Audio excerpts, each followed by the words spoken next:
One of the most helpful things you can train a dog to do is to go lie down and settle. And I usually train that by teaching them to go to a mat and lay down and stay there. And when I say mat, it doesn't need to be their dog bed. It doesn't need to be anything fancy. You can get a cheap bath mat from the dollar store.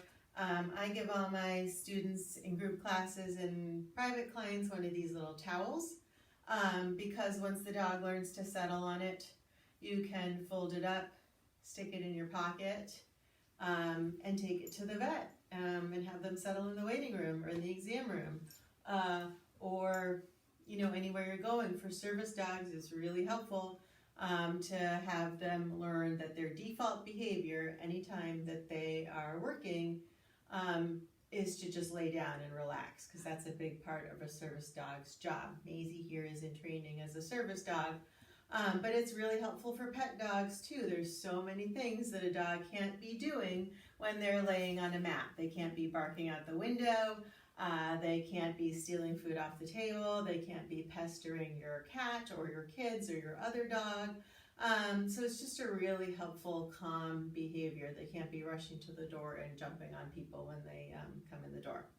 So I'm going to show you how to get started with it. So you want to have really delicious treats. If your dog knows the clicker and you use a clicker with them, you can use that. Otherwise, you can use a word like yes to mark the moment that they do the right behavior. So you're going to have your treats and your clicker or your yes ready. And then as soon as you put down the mat or towel, you're going to click or yes anytime they do anything involving the mat. Look at it, step on it, take a step toward it, and place the treat on the mat. So you're teaching them the mat is awesome. Delicious treats grow magically out of the mat. So I'm clicking her for looking at the mat. I'm placing the treat on the mat. And I'm going to keep clicking and treating on the mat. So she's going to learn, I love the mat. Treats magically grow out of it.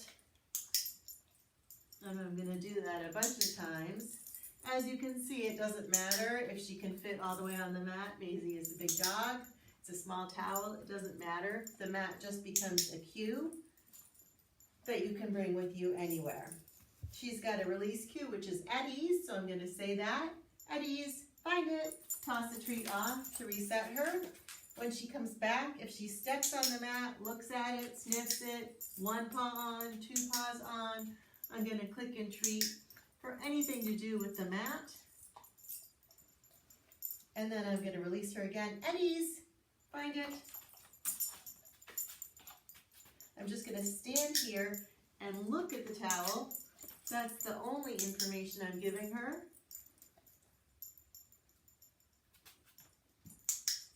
Clicking her for looking at it, for having two paws on it. I'm going to stand here and look at it some more. See if she offers me anything else. At ease. Toss the treat to get her off. Oh, she put a paw on, but I didn't see because her head was in the way. I should have clicked that. I'm going to click her for nose to the mat. Clicking for 2 feet on the mat.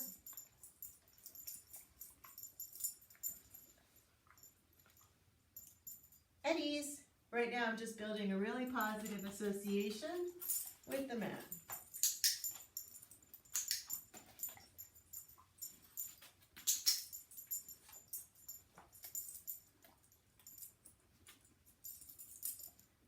Now I'm going to pause and see if she offers me something else. If I stop clicking and treating, often dogs that know how to sit or down, when you stop treating, they will offer you another good behavior. That's my other dog in the background who's sad that I'm not training him. Good girl. So I'm going to click and treat repeatedly between her paws.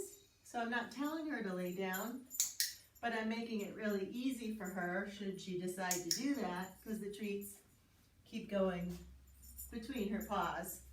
So now over time she has laid down. So she's learning, oh, if I go to the mat and lay down, I get a lot of delicious treats. That's probably a good idea. At ease, find it. We'll do that again.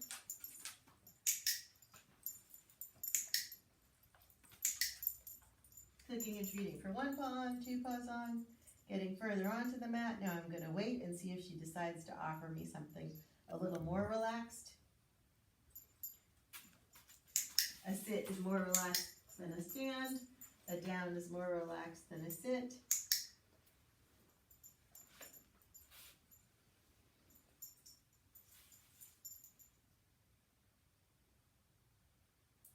I'm just looking at the mat, giving her a second to think about it.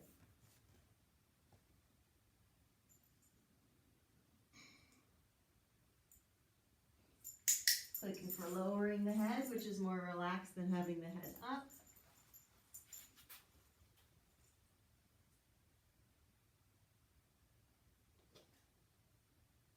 At ease.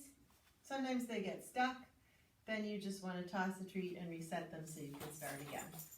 So that's the beginnings of shaping a go to mat or relax on mat behavior. Once you have that, then over time you can get the down over and over again. You can start to get a cue on it.